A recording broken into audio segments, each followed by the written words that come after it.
लोकसभा चुनाव में अजीत पवार के प्रदर्शन पर सवालिया निशान लग रहे हैं। अब सवाल संघ की ओर से भी उठाए जा रहे हैं। संघ की पत्रिका ऑर्गेनाइजर ने लिखा है कि जब बहुमत था तो क्या जरूरत थी अजीत पवार को साथ लाने की।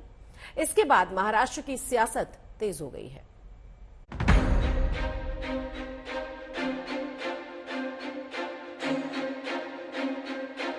शिंदे सरकार में बहुमत होने के बावजूद चाचा की पार्टी तोड़कर अलग हुए अजीत पवार को बीजेपी ने सम्मान दिया, सरकार में शामिल किया।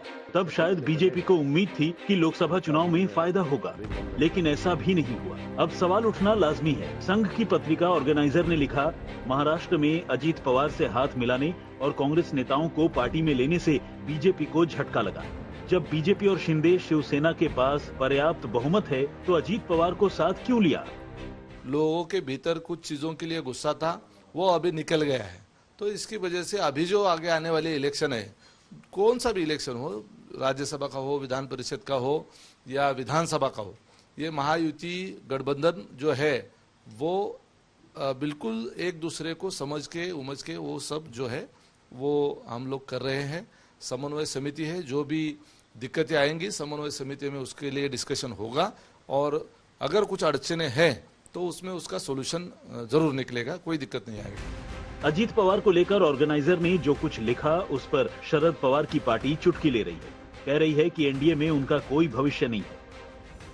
भारतीय जनता पार्टी के कान खींचने का काम उनकी मातृ संस्था आरएसएस ने की है। इसका मतलब साफ है, आने वाले विधानसभा चुनाव में भारतीय जनता पार्टी अजीत पवार जी को रास्ते में छोड़ देगी, उनको कहीं का नहीं रखेगी।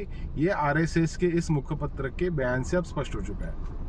अजीत पवार अपने खराब प्रदर्शन के बाद पार्टी को मंत्री पद का जो ऑफर मिला था उसे ठुकरा चुके हैं। मतलब नाराजगी तो है। देखने वाली बात होगी कि विधानसभा चुनावों के लिए महायुति कैसे आगे बढ़ती है। मुस्तफा शेख, मुंबई, आज तक।